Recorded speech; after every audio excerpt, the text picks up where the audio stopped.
Hello, I'm Caroline Baum, and welcome to this podcast of a conversation recorded live at True Story, the festival of non-fiction held on the land of the Wadi Wadi people at the South Coast Writers' Centre at Coaldale in New South Wales. We pay our respects to the traditional owners of the land and their storytellers. You could have heard a pin drop when the velvet voice of the ABC, Margaret Throsby, talked to Bruce Pascoe about his best-selling book Dark Emu and its impact on his life, and Black Duck, his most recent book with his wife about their farm near Malakuta.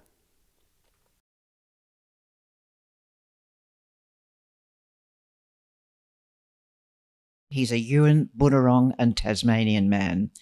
His farm is home to Black Duck Foods, which is a blueprint for traditional food growing and land management processes based on ancient practices. Black Duck is the book he wrote with his wife, Lynn Harwood. So that's setting the scene. Black Duck, actually, I read it almost in 2 days. It reads so easily. It's like a diary, Bruce, isn't it, of a year at Black Duck. Why did you decide to do it like that? Well, it was the publisher who had the idea for the book, and Sally Heath, a great book person, and she wanted it broken down into the 6 Aboriginal seasons, but we couldn't get away from the idea that it was organised by birds, and so for us it was generated by the change in bird life and animal life on the property. The birds are real characters in this book, aren't they? They're real characters, but the lapwing is an interesting bird. The plover, the Yuin word for that bird is Bidwell-Maap, and it's such an intensely private bird. It's got a real personality. You know, king parrots will sit on your shoulder, on your head, eat out of your hand. Jitty, the willy wagtail, will entertain you all day. But the plover, you are just a bloody nuisance to it. And it treats you like that. Yes, it does. It treats you with a kind of respectful disdain, if I could say it like that. And I love them because I love that. I love their independence. But also, you don't need a dog if you've got a lapwing, because they will comment on every sound in the bush. A rubber tyre cannot come onto our roadway 3 kilometres away without Duran telling you so. Really? And all the other birds, if you watch closely in the bush, all the other birds, when that Duran talks, all the other birds go, "What's going on?" They're wonderful things, you know. Yeah. But you know, they are also our ancestors. They are family members of ours, and you know, obviously. Duran's my cranky auntie. Your cranky auntie. Tell me, give us an idea of the place where this farm is. It's near Malakuta, isn't it? Yeah, we're upstream from the little town of Malakuta on the Wallagra River, and the Wallagra goes past the farm, but within sight we also see the Jinor come down out of the mountains, and it's joined by the Maramingo. So these are salt rivers. So there's 3 salt rivers all join, and they form the Malakuta Lakes.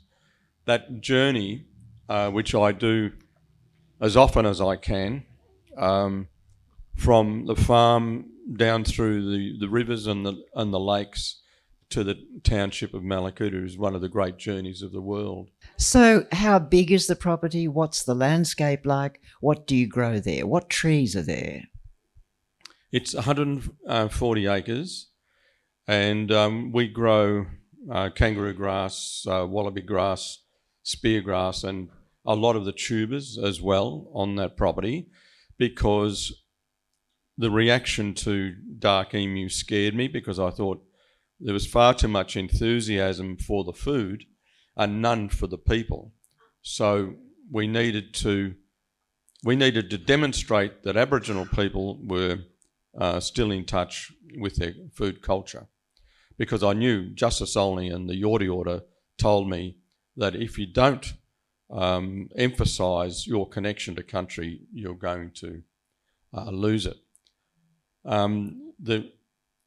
It was the cheapest farm in Gippsland when I bought it, and because I had my eye on a place closer to Eden. But fortuitously, it was a wonderful thing to do because it has a saline environment because of the salt rivers. It also has a freshwater environment, and it has dry hills and forests. So in the forest we've got magnificent ironbarks, one of the great trees in Australia, but also angophoras. Now angophora is a beautiful tree, has weeping foliage, corky bark, just a stunningly beautiful tree, but it's no good for timber making, and that's why they're still around. The biggest trees in Gippsland are always Angophora because timber millers left them alone. But then there's a lot of wattle, there's a lot of blueberry ash, stringy bark. It's a beautiful forest. Did the fires of 2019-20 come close to you or through your property, or Yeah, what? it went right through us 3 times, and very, very fortunate not to lose my house and Lynn's house at Gypsy Point. By the time the fire got to us, you could approach it. So with fire tankers and manual tools, you could approach the fire and do something useful. When it got a bit hairy, you could extract yourself from the situation, but several times I thought we'd lost Lynn's place, and a couple of times I thought that my place was gone. But we were so fortunate. I don't think any of us could forget the look of the footage from Malakuta. For some reason, the Malakuta fire stuck right in my mind. That dystopian picture of the people putting out to sea with the red sky. It makes me cry just to think of it. Actually, how people prevailed. And you fought the fires, didn't you? You went in your little boat down the river. Bruce has got a series of boats called Nadji. Is that right? Yeah. Oh, I've only one at a time. The others are... Well, there was Nadji 1, Nadji 2, Nadji 3, Nadji 4. Don't get me started talking about boats. We haven't got enough time. But look, that was... The fact there was a Navy vessel offshore, I think, stuck in people's mind, because suddenly here's an Australian town vacating their home by sea. Yeah. It was the reverse of, children overboard. But for us, there was a kind of a normality for the townspeople, because this is our town. We know it intimately, even though it had transformed. But I had my boat in the water, so I was able to travel around. All the roads were blocked and stayed blocked for months. And you just couldn't move. I kept my farm road open, using the chainsaw and things. But I did that about 6 times to keep that open. So the waterway was the saviour. So I got down to Malakuta when people were being shipped out to that Navy vessel. And I'll never forget it, because people were holding their cats, their dogs, 2 kids, and no one said a word. They were in deep shock. Some of them were local people. Most of them were holiday makers who had to evacuate. And there was total silence. And I had this advantage of being able to operate and having a function, a role, whereas they they just didn't know what had happened to them.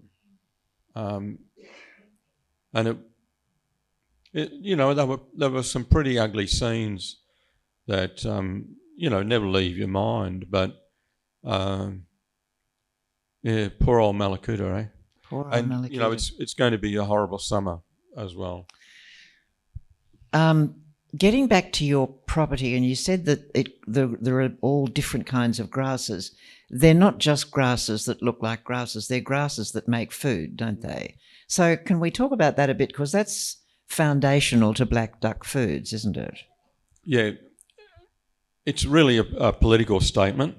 To grow those foods, as I said, I'll never forget Justice Olney saying that the Yorta Yorta people couldn't have their land back because their culture had been washed away by the tide of history. And I thought after Dark Emu, at some point, Aboriginal people are going to say something about intellectual property over food, and some judge is going to say, well, you can't have it. It's now Nabisco or Nestle or Monsanto owns that now. So establishing the farm was a political act, but it was also a spiritual act for the community to be, have those young people come onto the farm and begin to learn about those grasses and to convert them from a very tiny seed into flour and then make bread from them. They were very, very dramatic days for us. And I'll never forget the first time we started up the harvester. We were really busy. We had so much to do that day. We knew it was going to be harvest day. The crop was at its peak, and we knew that this was the day it was going to happen. And everyone's running around getting all the equipment we needed. But when it came to the time when someone jumped on the little quad bike that we were harvesting with at that stage to tow the harvester, Terry got on the bike. And Terry is a Mumbala. His family is Mumbala. There's a mountain named after that family. And I looked around because I knew we were about to start, and we were all nervous as cats. And I looked around, and there's Terry. And I thought, then that's about perfect. Having that rich family history, re-engaging with the crop. Was pretty remarkable. I mean, the person who does most on the farm now is a Nyampa man, Chris Harris. He's a motorbike freak, and he's got the steel rods in his legs to prove it. But he can fix anything. I'm so lucky to, have his company on the farm because he can make all these machines sing, and he's adapted everything to the seed size of kangaroo grass and spear grass. And, he's invented stuff. And he's had his culture from his father and his grandfather. He's very, very deeply involved in his culture. But so he then had this opportunity to start with the grasses and the tubers. We're selling a lot of vanilla lily and chocolate lily at the moment. They're superb vegetables. People will be eating those instead of carrots because it's a perennial crop where they stay in the ground, they sequester carbon, and from one plant we might harvest 20 or 30 tubers, and we'll do that 4 times a year. It's a long distance from the seed as it's growing and it gets harvested to producing a grain that you can actually make into bread. Does that all happen on the property too? Yeah, that's why Chris has been so important, because of his ability with machines. Okay. Because it goes through 4 or 5 processes. to clean the seed and get it to the point where we could put it through and grind it into flour. And what's the bread like? That's sensational. Is it? I say that Lynn gets cranky with me because when people say, what does vanilla lily taste like, I say champagne.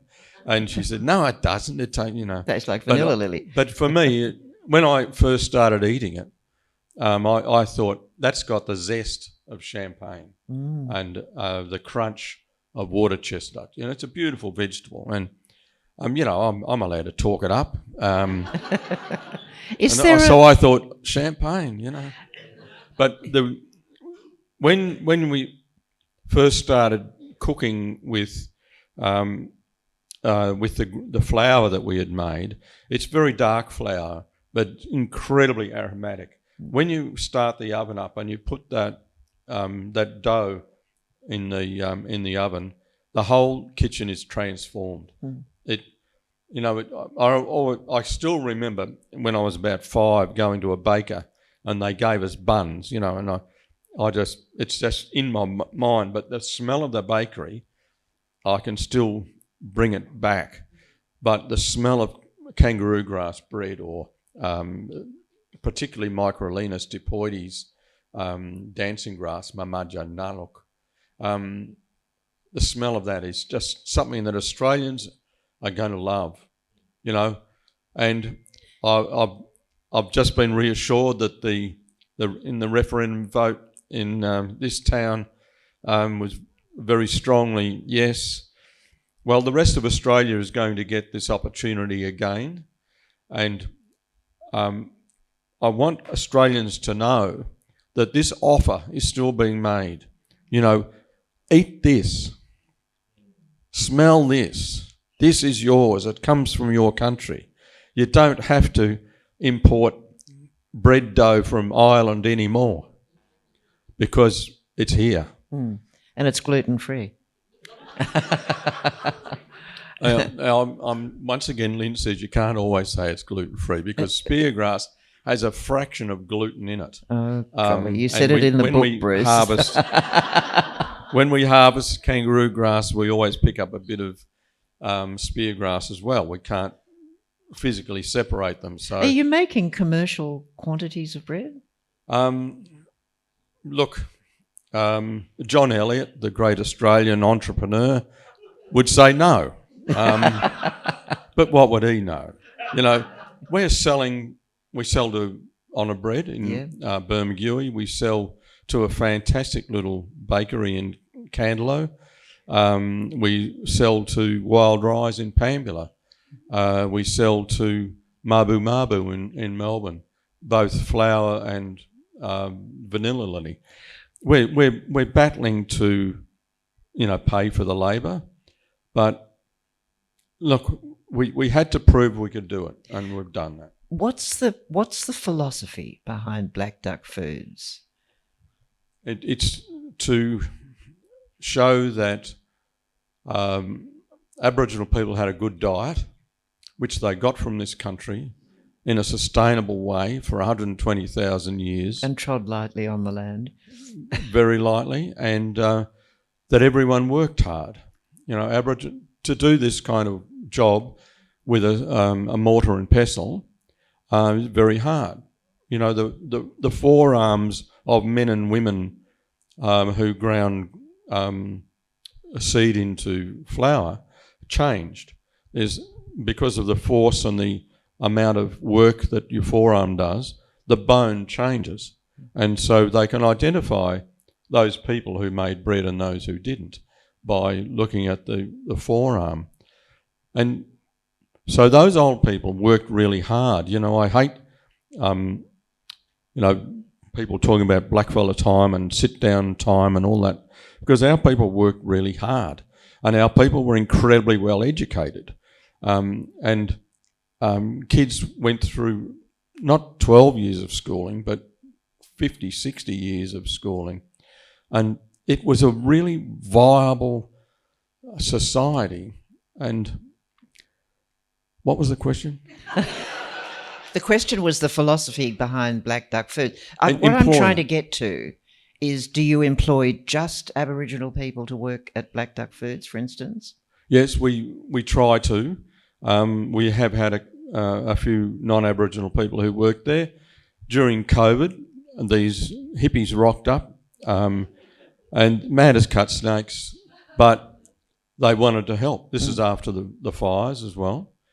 And a few of them were just very good workers, non-Aboriginal people, but worked their guts out. I'll never forget them because I was as flat as I've ever been after the fires.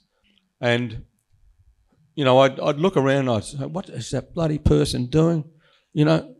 Oh, shit, they've put the glass back in the window, because a lot of the windows were broken in the fire because of the heat. And I see a young woman who I didn't think knew what putty was, fixing a window. Yeah. And so I thought, geez, if that kid can do it, I can do it. Because I've been looking at that bloody window for 3 months. One of your great supporters is Marcia Langton, and she cautions that many Aboriginal people aren't work ready. They've no experience with the demands of work and planning for it. How do you address that? How do you approach that? With persistence. Marcia is a great Australian. And a lot of our people come from homes where no one in that family has had a job in 3 generations. So those kids have never seen their dad jump out of bed and go to work, never seen their mum go off to work. And the things that you've got to do, pack your lunch, put your shoes on, all of these very basic things those kids have not done. You don't do this of your own volition, you learn it from your parents. So we have to put a lot of work into that. And we had the Guyong Festival at Eden at Jigamy last weekend, and I was speaking to one old lady there who's a feisty old thing and doesn't take any prisoners, and she said, why isn't my granddaughter still working with you? And I said, well, if she had a hard night the night before, she wouldn't get up. And, we'd come by and we'd wait for half an hour while she had a shower, and, we can't do that. And she said, but she's a good worker. And I said, yeah, my oath, she's a bloody good worker. That's why we wanted her on the farm. But she has to do that every day. Working is about repetition. Even when you don't want to do the repetition, it's about bloody doing it. And, Marcia copped a lot of flack by saying that not all Aboriginal people were work ready. But in some cases it's quite true. And we have to teach those kids how to work, what they need to do. Do they have a water bottle? Have they got their own lunch? Pretty basic things. But they're the sort of things that dispossession and suppression have caused generations of people to not have that experience that their grandfathers and grandmothers had. And one of the good brothers from Bairnsdale was working in the lands department, this is 20 or 30 years ago, and he was asked, as the resident blackfella, he was asked to clean out all the drawers, these big map drawers. And in the bottom of one drawer, he found a map of Malakuta, and every word on it, apart from the surveyor's name, McCabe, was Aboriginal. And when I first came to Malakuta as a school teacher, I was told very proudly that no Aboriginal people had ever lived there. And, I from my uncle, I knew that wasn't correct. And I also knew that some of the people who were telling me that had Aboriginal blood in their family, because that's what happens to fishermen.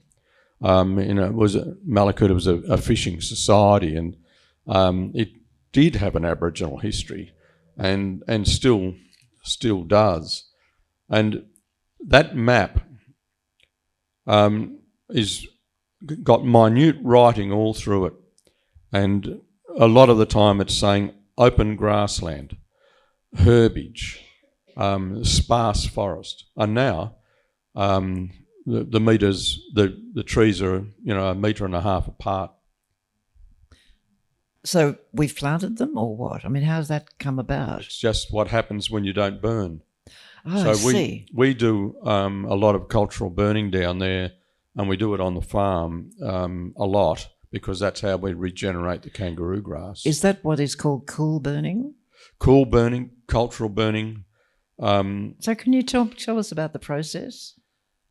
Look, it's a lovely thing to do, but we need to get heaps of young people working in the bush to light these fires and stand by them. So we need, in any crew, you'd need 12 young people.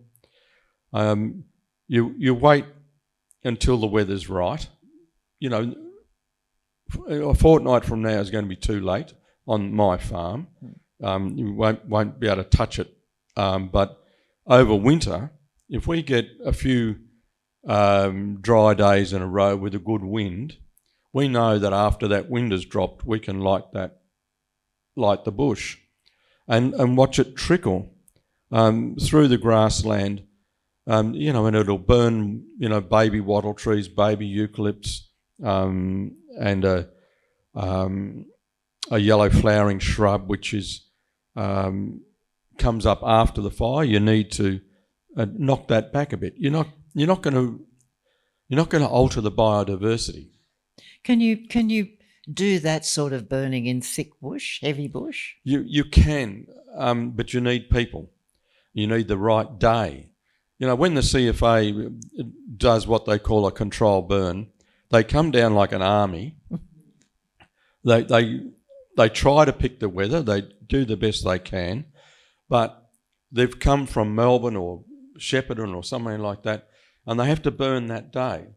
And we say to them, it's not right. You have to wait until next Wednesday. It'll be good next Wednesday. They say, no, we've got to do it today. Yeah. Whereas we pick our day, we light the bush, and we walk beside it as it creeps along, literally at this rate. And we say to the young people who we're teaching this method to, don't put on fireproof clothing. Do it in your thongs if you have to, because if you have got a fire that you can't walk through, it's too hot. You've got to be able to walk through that flame or walk around it. The flame should not be any higher than that. Any higher than that, and you've lost it. So every time we see a little bit of a spurt like that, we'll put that bit out. So you need people on the ground, and we always have a lovely day. It's such a peaceful thing to do, to watch fire move through the landscape as calmly as that. And we had one down on the flat near the river the other day, and I had a lot of visitors on the farm, and they said, "What are you going to do? How are you going to stop it?" Once it had, I said, because I'm a wise old bushman, I said, "Well, look, at 4:30, the dew will start to come in, and it'll put the fire out." And I said, "Well, it's not going to put that fire out." I said, "Well, wait to 4:30. It's still only 2:30." And it wasn't the dew, the moist air coming in that put the fire out. It was the shadows. And I'd never seen that before, never noticed it before. I should have known. But just the shadows of the trees elongating and touching the fire put it out like that. Oh, wow. And it was just the drop in temperature. If we go back to Dark Emu, do you mind if we talk about that for a bit? Or are you so over it you don't want to say another word about it?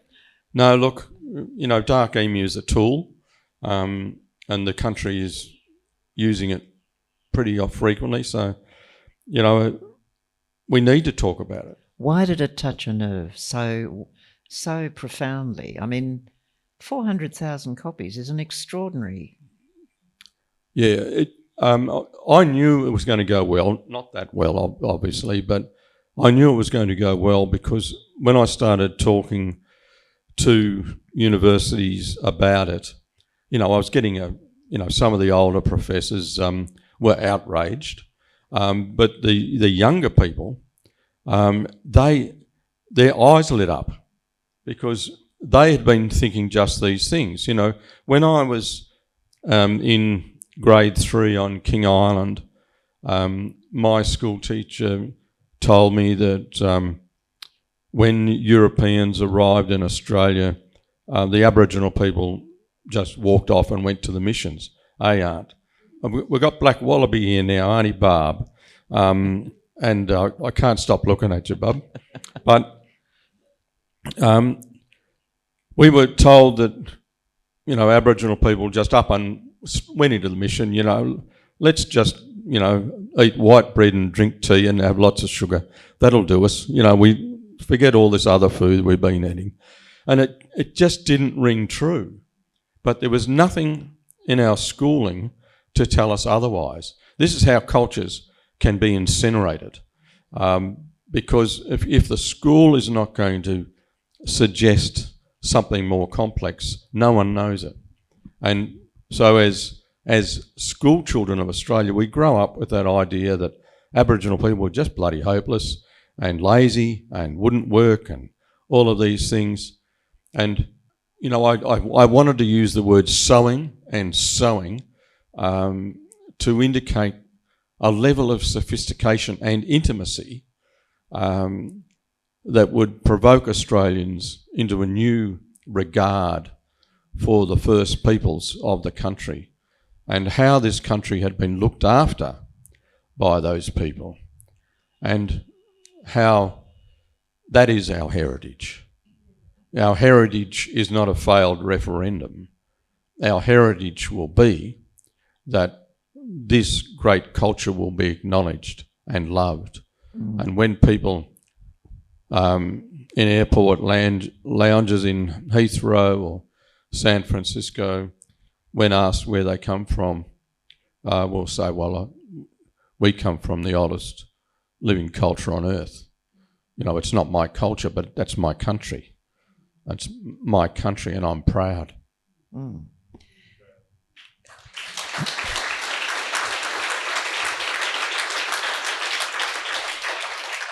It did take a toll, didn't it?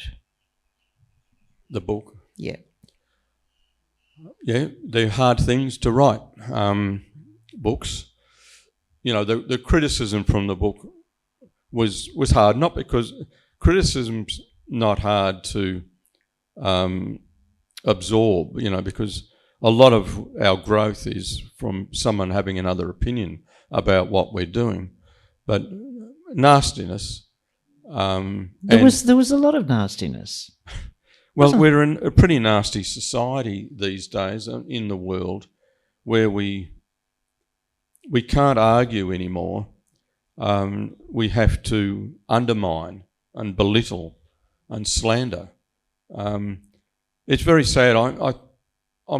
I think we can get back to those days where we could have discussions. But once again, it'll be driven by the culture of this land where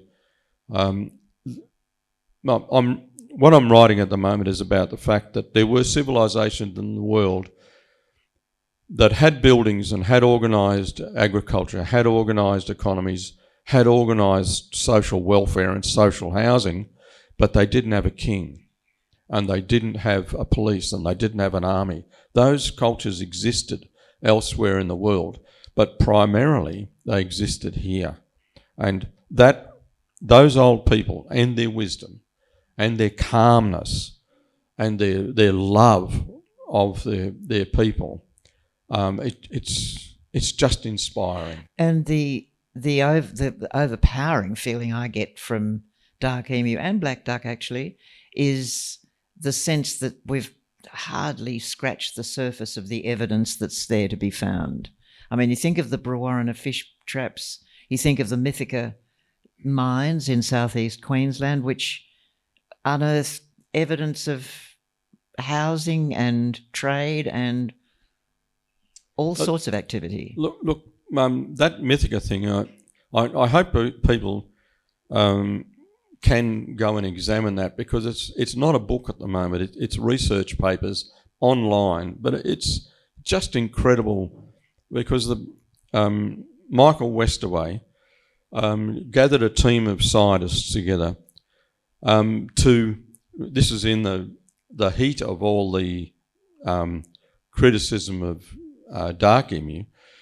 The research was called Testing the Dark Emu Hypothesis. Were there houses? Were there crops? Were there dams? Were there social organisation? Was there division of labour?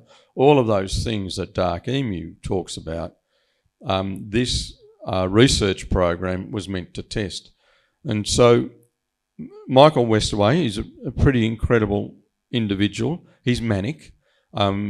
His mother probably had a very hard time, but he's very, very manic. But he knew there was this site, and he thought there were houses there. So he forged a relationship. This is very un-Australian. He forged a relationship with the local Aboriginal community and got their support to investigate these sites. And a fellow called Josh Gorringe and his family allowed him to do that. And Josh's granddad was, when he was alive, opened it up for these people to speculate about his people. And now, in Australia, that's a very courageous thing to do, because you don't want the enemy talking about your great-great-grandmother. But this old man was confident that Michael Westaway was going to do a decent job. So we can live in hope, because there are decent people, and that decency can be accepted. Anyway, they do the investigation. These house sites aren't house sites, they're mines. And from those mines, 3 million, Lynn's voice is in my ear, 3 million sandstone grinding dishes were taken out as blanks, and the people who mined them needed 1,500 in their lifetime of those mines. What happened to the rest of them? They were traded. Was this the first mass trade event on the planet? Probably. It's near what is probably the oldest human structure on Earth. This is Australia. Not one Greyhound bus goes there at the moment. All that's going to change. And the fascinating thing about this science is that they found a skeleton, what they thought was a young girl. And one of the reasons they thought it was a girl, but the pelvis was missing, but her forearm, the bone in her forearm had changed from grinding. And so they've gone, oh, righto, it's a woman. Then Josh gave them permission to take a little bit of her tooth, and it turned out she was a boy. So that boy, 16-year-old, had been grinding grain into flour. But the other incredible thing about it was that they, in their lifetime, up until they were 16 and died for whatever reason we don't know, that person had never travelled more than 15 miles from his home. So that's sedentary living. And so all these old furfies that we've been taught about, you know, the nomads, the hunters and gatherers, it's being proven wrong by white science. And, you know, so... That's ironic, isn't it? Actually. Well, I find it very cheering, because I have a lot of critics who think that I've been exaggerating things, and now that these young scientists are going, oh, I get these phone calls. Oh, you know what that bloke was doing? They're talking about this 16-year-old kid. Oh, he ate a lot of vegetables. And I thought, oh, well, that's all right. I'm probably a hippie. But, it's proving a lot of things. It's proving things about the diet, about the houses. There were houses there. They're incredible, beautiful little houses made out of timber and made out of gidgee, really old gidgee, and plastered over with mud and stuff.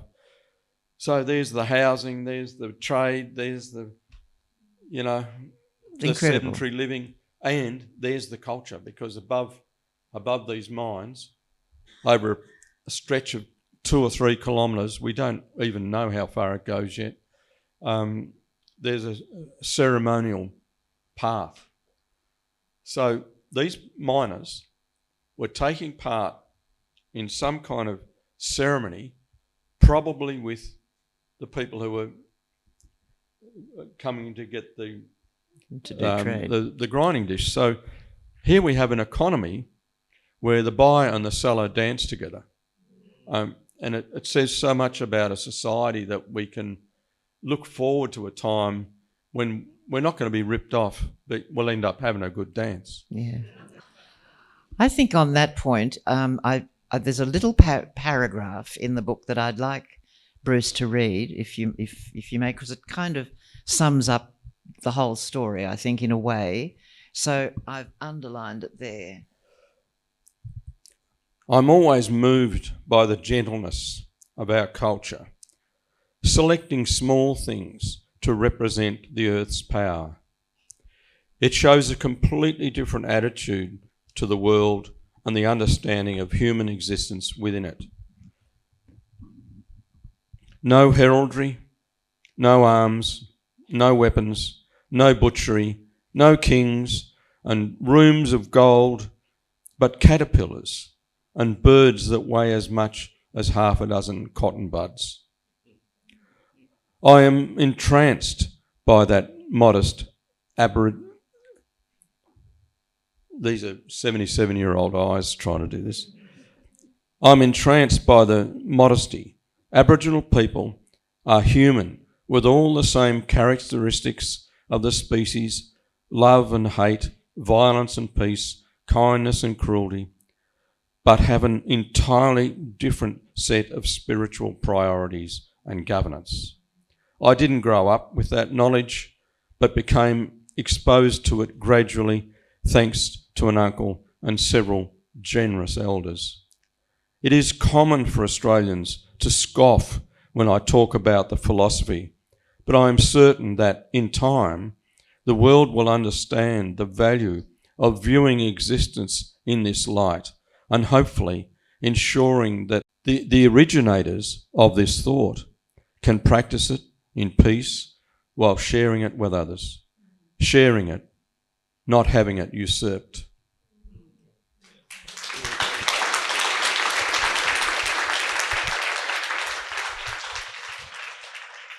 This conversation was recorded by Two Heads Media for True Story.